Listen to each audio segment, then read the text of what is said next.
You're too awkward. Everyone will feel uncomfortable. Don't come."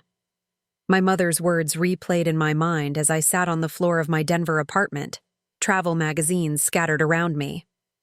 Morning sunlight streamed through the windows, illuminating the hardwood floors. I should have been getting ready for my sister's wedding. But instead, I was booking a flight to Rome. My name is Emma, and I had just turned 27. For most of my life, I'd been the family disappointment, the daughter who never measured up to my younger sister Charlotte's perfect image. While she glided through life collecting achievements and admirers, I stumbled through mine with social anxiety and a habit of saying the wrong thing at the worst time.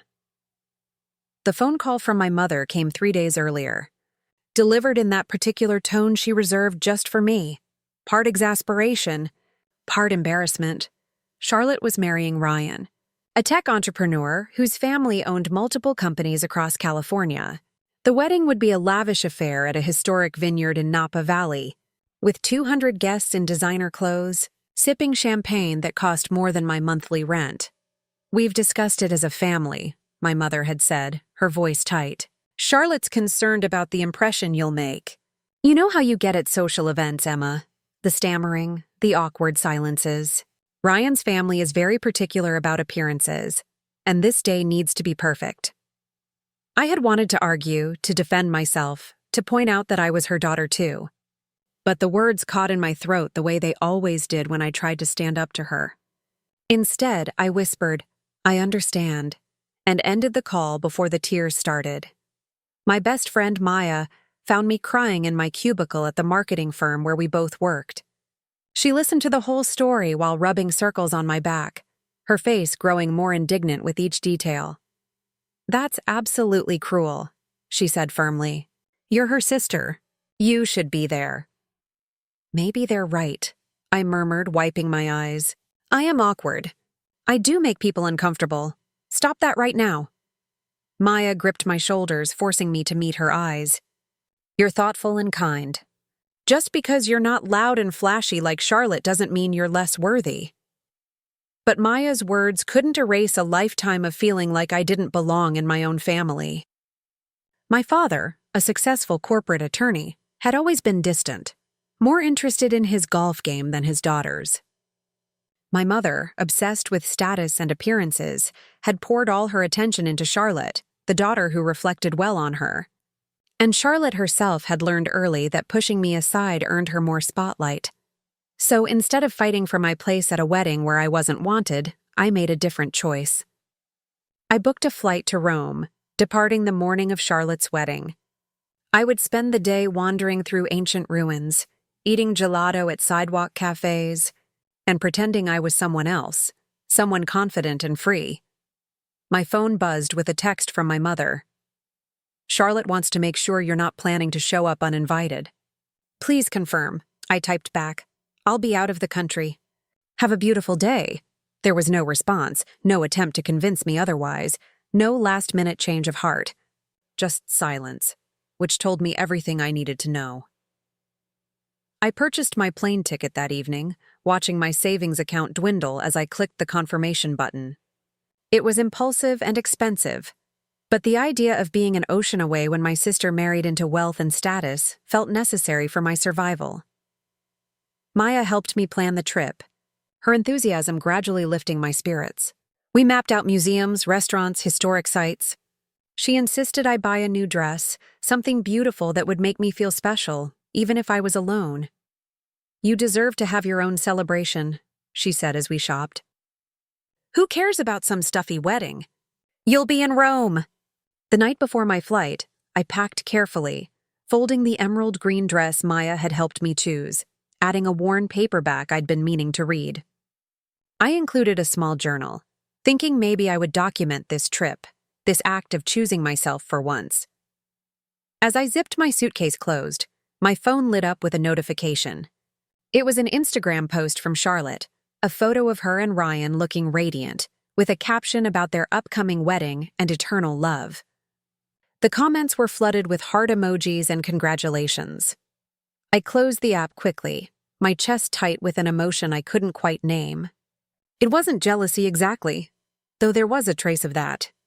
It was more like grief for the relationship we'd never had, for the family that had never quite felt like mine. The morning of my departure arrived with clear skies. I caught an early ride to the airport, my suitcase rolling beside me, my heart lighter than it had been in weeks. I was doing something for myself, something bold. But as I settled into my seat on the plane, watching Denver disappear below me, I couldn't shake a strange feeling of unease, as if I were missing something important that I couldn't yet see. The flight to Rome was long but peaceful.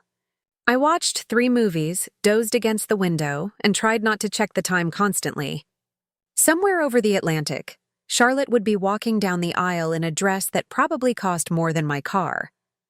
My mother would be crying tears of joy.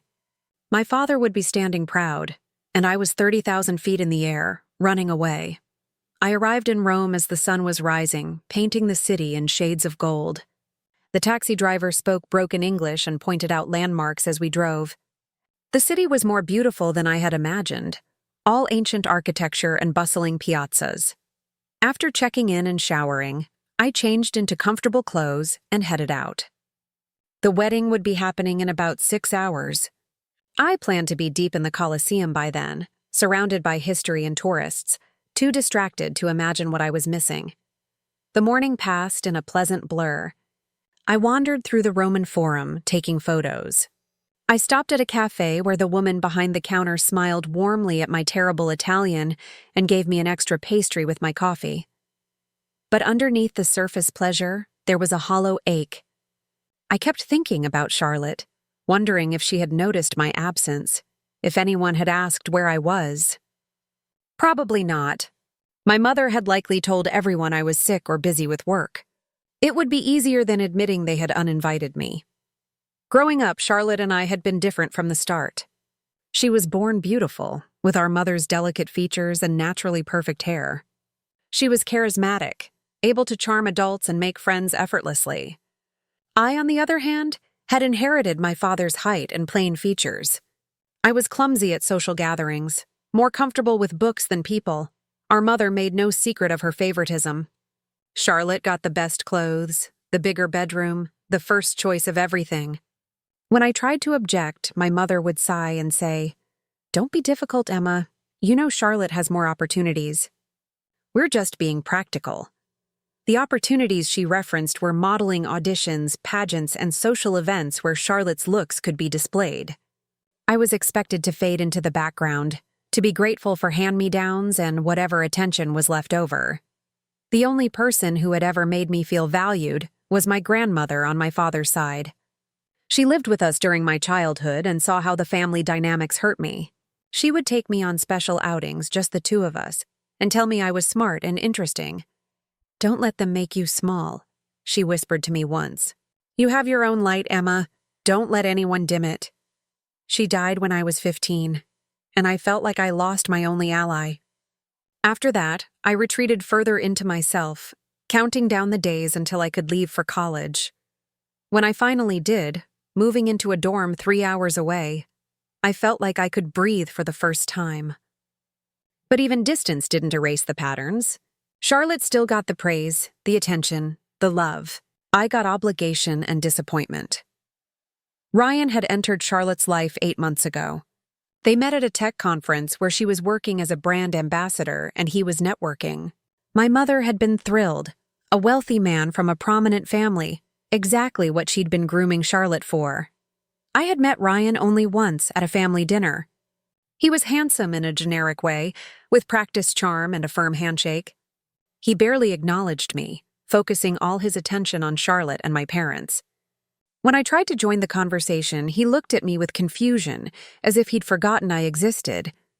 The engagement happened quickly, followed by wedding planning that consumed my mother entirely. Every phone call was about flowers, venues, guest lists. When I asked if I could help, my mother said, "We have it handled. You'd probably just stress Charlotte out." And now here I was in Rome, because even my presence at the wedding was considered a liability. By early afternoon Rome time, I made my way to the Colosseum. The ancient structure was crowded with tourists, all of us shuffling through the grand archways. I stood in the center of the arena, surrounded by centuries of history, and felt overwhelmingly alone. I pulled out my phone, intending to distract myself. That's when I opened Instagram, curious despite myself about what I was missing. And that's when my entire world shifted. The first post I saw was from my cousin Jessica, posted 20 minutes earlier. It was a video, shaky and obviously filmed in a hurry. The caption read, "OMG, you guys won't believe." What just happened at Charlotte's wedding? My stomach dropped as I clicked on it. The video showed the wedding reception, an elegant space with round tables draped in ivory linens, crystal chandeliers sparkling overhead. In the foreground, I could hear confused, excited voices. Then the camera focused on the center of the room, where my mother stood facing Ryan. Her face was red, and even through the small phone screen, I could see she was furious. Ryan's face was contorted with anger, his posture aggressive. Charlotte stood to the side, her white dress brilliant against the chaos, her hands covering her mouth in horror. I turned up the volume, pressing the phone close to my ear. "You think you can dictate to me?" Ryan's voice was sharp, cutting. "You're nobody. Your entire family is nobody. How dare you speak to me that way?" My mother shot back, her voice shrill. "After everything we've done to welcome you into this family." "Welcome me?" Ryan laughed, harsh and mocking. "You've been kissing up to me since day one because you know Charlotte's lucky I even looked at her. She's pretty, I'll give her that. But that's all she's got. And you, parading around here like you're somebody important because you managed to marry a lawyer and raise a daughter who can smile on command." The crowd in the video had gone silent, all eyes on the confrontation. I could see guests pulling out their phones, recording from multiple angles. "You need to apologize right now," my mother said, her voice shaking. "This is my daughter's wedding day. Your daughter—" Ryan stepped closer, his voice dripping with contempt. "Your daughter is a shallow, spoiled brat who's been raised to think her looks are enough. Well, let me tell you something about your perfect family." "Ryan, please." Charlotte's voice cut in, desperate and thin. "Shut up, Charlotte," he snapped without looking at her. "I'm done pretending." What happened next made me gasp in the middle of the Coliseum, drawing stares from nearby tourists. My mother reached out, perhaps to grab Ryan's arm. He jerked back, and then he spat directly in her face. The sound of shock rippled through the wedding guests. My mother stood frozen, spittle dripping down her cheek, her expression one of absolute disbelief. Charlotte let out a sound that was half scream, half sob. "You're all pathetic," Ryan said, his voice clear in the stunned silence. "And this wedding is over." He turned and strode out of frame. The video ended with my mother still standing motionless, guests rushing toward her with napkins, my father appearing from somewhere, his face purple with rage. I stared at my phone screen, unable to process what I had just witnessed.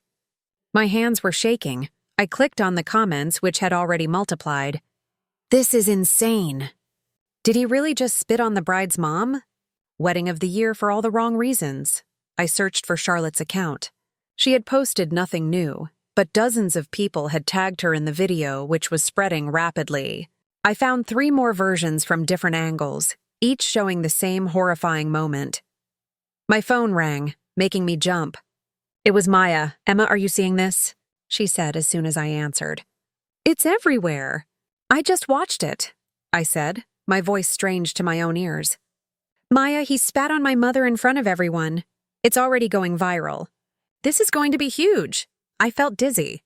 I found a nearby wall and leaned against it, still clutching my phone. I should call them. I don't know what I should do. "What can you do?" "You're in Rome," Maya said. She was right. As I stood there, more notifications flooded in. The video was being shared across platforms. News sites were starting to pick it up. Within an hour, it had a trending hashtag, Wedding Spitgate. My phone rang again. This time it was my father. I stared at his name on the screen. He had never called me just to talk, only when my mother made him or when he needed something. What could I possibly say to him right now? I let it go to voicemail. Then my mother called, then Charlotte, then my mother again. I watched each call go unanswered, feeling like I was watching my old life collapse from a safe distance. I finally answered my mother's call on her 5th attempt. By then, I had left the Coliseum and was sitting in a small cafe, nursing an espresso that had gone cold. Emma. Her voice was raw, stripped of its usual composed superiority. Where are you? I told you. I'm in Rome. You need to come home right now. I stirred my espresso slowly. Why would I do that? Don't be difficult. Your sister needs you. This family needs you. Funny how that works, I said quietly. The family that didn't want me at the wedding suddenly needs me when things fall apart. This is not the time for your self-pity. Do you have any idea what we're dealing with? That video has been viewed millions of times. Your father's firm is getting calls. Charlotte is hysterical. We're being harassed online. And where are you? Hiding in Italy like a coward. Something inside me snapped. A coward? You told me not to come. You said I was too awkward, too embarrassing. You said I would ruin Charlotte's perfect day. I never said that. Yes, you did. 3 days ago, there was a pause. When she spoke again, her voice had shifted to manipulative sweetness. Emma, honey, I think you misunderstood. I was just concerned about you feeling overwhelmed. Don't gaslight me. I know exactly what you said. Well, regardless, we need you now. Charlotte is devastated. Your father is barely holding it together. And her voice cracked convincingly. I'm humiliated. That man spat on me in front of everyone I know. I should have felt sympathy. This was my mother, hurt and publicly humiliated. But all I felt was numbness. What do you want me to do about it? Come home. Talk to Charlotte. Help us figure out how to handle this. Show the world we're a united family. A united family, I repeated slowly. The family that excludes me until they need damage control. Emma, please. I'm begging you. She had never begged me for anything in my life. The sound of it should have moved me. But instead it felt hollow, performative. I'll think about it, I said. I have to go. Emma, wait. I ended the call and blocked all their numbers. For the next hour, I scrolled through coverage of what was being called the wedding spit scandal. News outlets had picked it up. Entertainment websites were dissecting every moment. Some comments were sympathetic to my family. Others were brutal. Then I found something that made my blood run cold. A news website had done some digging into Ryan's background. According to their investigation, he had a history of volatile behavior. A previous girlfriend had filed a restraining order against him 2 years ago. He'd been forced out of his previous company for aggressive behavior toward colleagues. His family's wealth had apparently helped bury these incidents. My mother had been so dazzled by his money and status that she'd never bothered to check who Charlotte was actually marrying. I took a screenshot of the article and stared at it. This changed things. My sister, for all her shallow priorities and complicity in my exclusion, was tied to a man who might be dangerous. My phone buzzed with a call from an unknown number. Against my better judgment, I answered. Emma. It was Charlotte, her voice thick with crying. She must have borrowed someone's phone. Please don't hang up. I didn't say anything. I know you hate me, she continued, words tumbling out. I know we treated you terribly, but please come home. I don't know what to do. Ryan texted me that he's coming over tonight and I'm scared, Emma. I'm really scared. Then don't see him. Stay at Mom and Dad's. You don't understand. He has a key to my apartment. He's been calling and texting nonstop, and the things he's saying... Her voice broke. I thought I knew him. But the things he said at the wedding, the way he looked at all of us... Did you know about his past? The restraining order? Silence. What are you talking about? I sent her the article. I heard her sharp intake of breath as she read it. Oh my God, she whispered. Emma, I had no idea. Mom and Dad said he was perfect. They saw money and status and stopped looking. Charlotte was crying harder now. I need you. Please.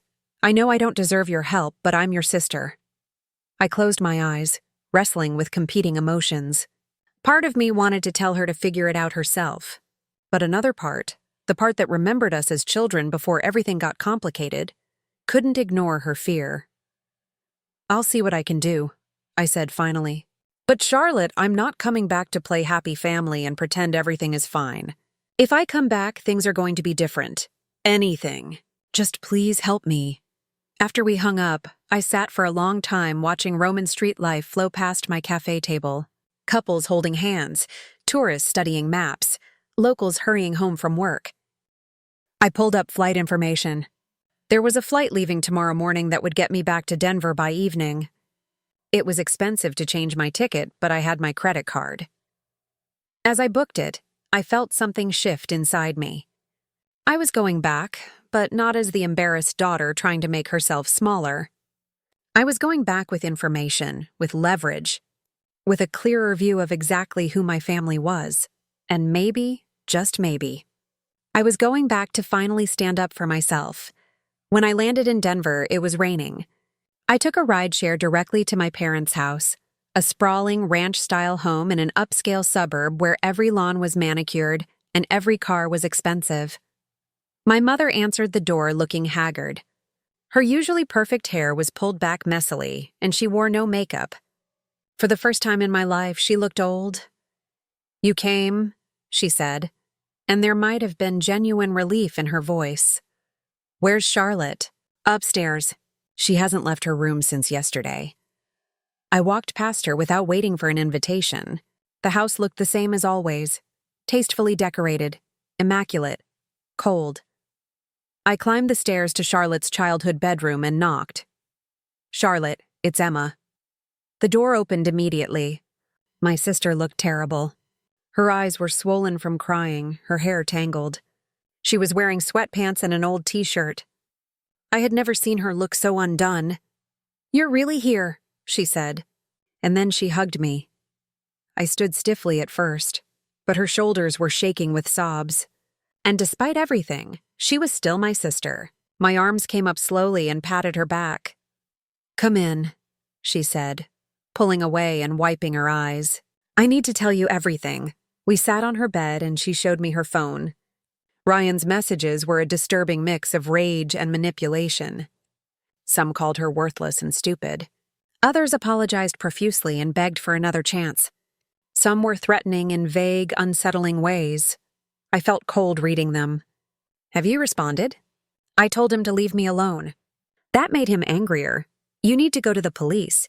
Get a restraining order. With what evidence?" "And his family is powerful, Emma. They have lawyers." Before I could respond, we heard shouting from downstairs. Male voices, one of them frighteningly familiar from the wedding video. Ryan had arrived. Charlotte grabbed my arm, her fingers digging in painfully. "He's not supposed to be here." We crept to the top of the stairs. Ryan stood in the foyer facing my mother. My father had just come home and was standing between them, his face flushed with anger. "Get out of my house," my father was saying. "I need to see Charlotte," Ryan said. He looked disheveled, his expensive suit wrinkled. "She's not answering my calls." "You spat on my wife at my daughter's wedding?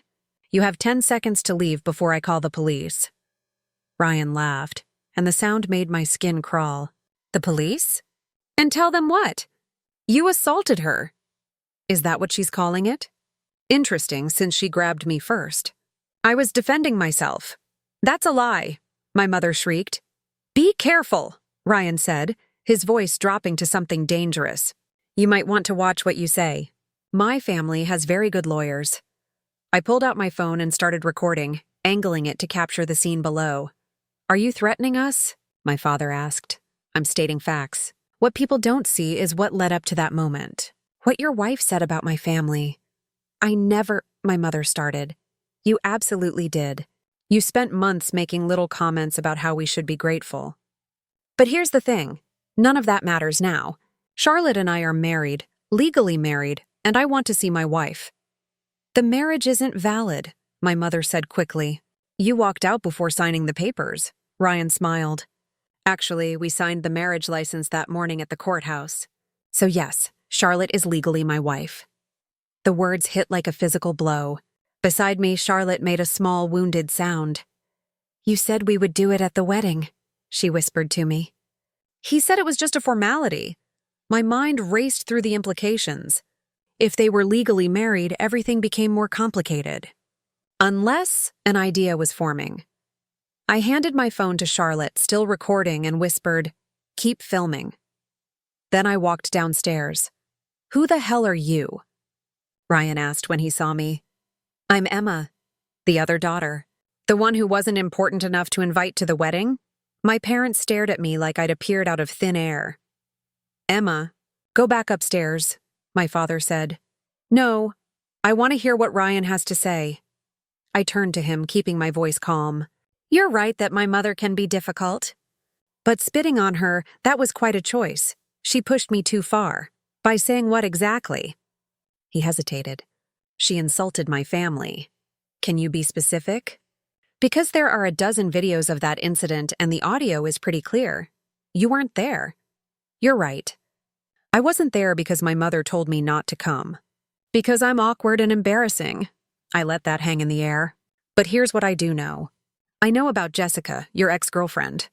The restraining order. I know about the job you lost for threatening a coworker. I know you're the disappointment of your family, given a fake position to keep you busy." Ryan's face went still. "You don't know anything." "I know you saw Charlotte as a prize.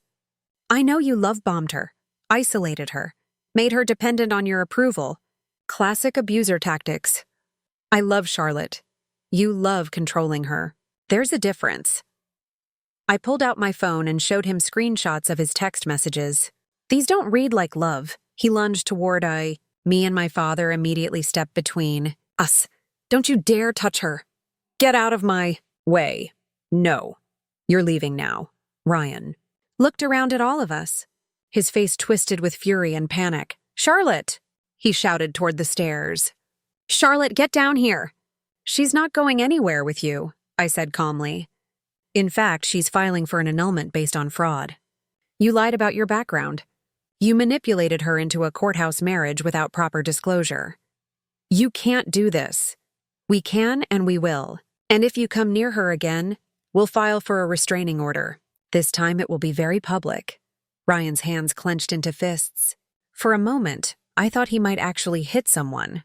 Then he seemed to deflate. "This isn't over," he said, his voice low and threatening. "My family will destroy all of you." "Your family is probably thrilled to be rid of you," I replied. "Now leave before I call the police myself." He stormed out, slamming the door so hard the windows rattled. Charlotte appeared at the top of the stairs, still holding my phone, still recording. "I got everything," she said, her voice shaking but determined. And just like that, we had our evidence. The next few days were a whirlwind. I found Charlotte an attorney who specialized in coercive control cases. We filed for annulment based on fraud. The lawyer was confident, especially after 3 other women came forward with their own stories about Ryan's behavior. Charlotte gave one carefully controlled interview to a reputable journalist, telling her story about being manipulated and deceived. The narrative shifted from mockery to sympathy. Women shared their own stories. The hashtag changed from ridicule to support. Ryan's family released a statement cutting ties with him, essentially throwing him under the bus to protect their reputation. They didn't fight the annulment, but there was still one more thing I needed to do. Contacted a local news station and arranged an interview about my own story, the forgotten daughter who wasn't invited to the wedding. The interview was cathartic. I spoke honestly about growing up in Charlotte's shadow, about being uninvited from the wedding, about going to Rome to escape. "But you came back," the interviewer said. "Even after everything, you came back to help." I came back because my sister was scared and asked for help. And because despite everything, they're still my family. But I came back on my terms this time, not as the forgettable daughter, but as a capable adult who deserves respect. What would you say to other women who feel invisible in their families? I looked directly at the camera. You are not the problem. Your value doesn't depend on someone else recognizing it. Stand up, speak out, take up space. You deserve to be here. When the interview aired, my phone exploded with messages. Friends reached out. Coworkers told me they had no idea. Strangers sent me messages thanking me for my honesty. That evening, my family gathered for dinner at a restaurant, our first public outing since the scandal. As we sat at our table, my mother raised her glass. "To Emma," she said, her voice thick with emotion, "for saving us when we didn't deserve it."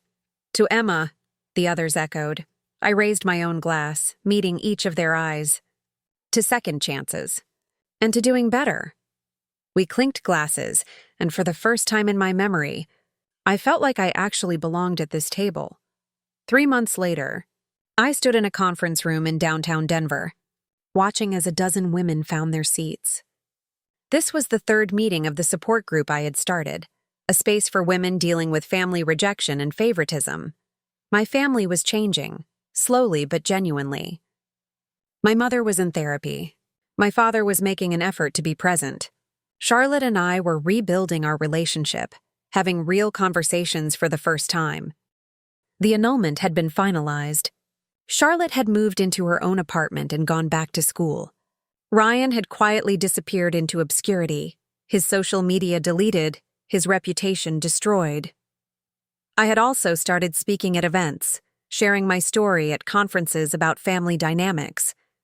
The awkward, anxious woman who had been told she would embarrass her family was now standing on stages speaking to hundreds of people. After the support group meeting ended, I drove to my parents' house for our now regular Sunday dinner. These gatherings were different from the tense meals of my childhood. Now we actually talked, laughed, and dealt with conflicts directly. "How was the meeting?" Charlotte asked when I arrived. "Good. 2 new women joined today." "That's wonderful." My mother looked at me with genuine pride. "You've built something really special, Emma." "Thanks, Mom." As we sat down to dinner, my father asked about work. I told them about a promotion I'd been offered. "I'm proud of you, kiddo," my father said. "You've handled everything with remarkable strength." "I learned I'm stronger than I thought," I replied. "Turns out being underestimated your whole life teaches you resilience." My mother flinched slightly. "We gave you every reason to walk away completely. The fact that you didn't is more than we deserved." "You're right," I agreed. "But people are more than their worst moments. We're all trying to be better. That's what matters now." Later, Charlotte and I sat on the back porch drinking tea, watching the sunset. "Do you think you'll ever fully forgive us?" Charlotte asked softly. I considered the question.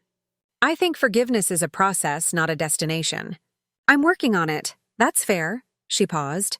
"I'm working on forgiving myself, too." We were both products of how we were raised. We're both unlearning those patterns now. "When did you get so wise?" I laughed. "When I was sitting alone in Rome, watching my family's perfect day fall apart, and realized I had a choice. I could stay bitter and let the pain define me, or I could use it to become someone stronger. I chose the second option. I'm glad you came back." "Me too." As I drove home that night, I thought about the journey I'd been on. From the forgotten daughter to the woman who saved her family from their own mistakes. From invisible to undeniable. From running away to standing my ground. The wedding I wasn't invited to had become the catalyst for everything that came after.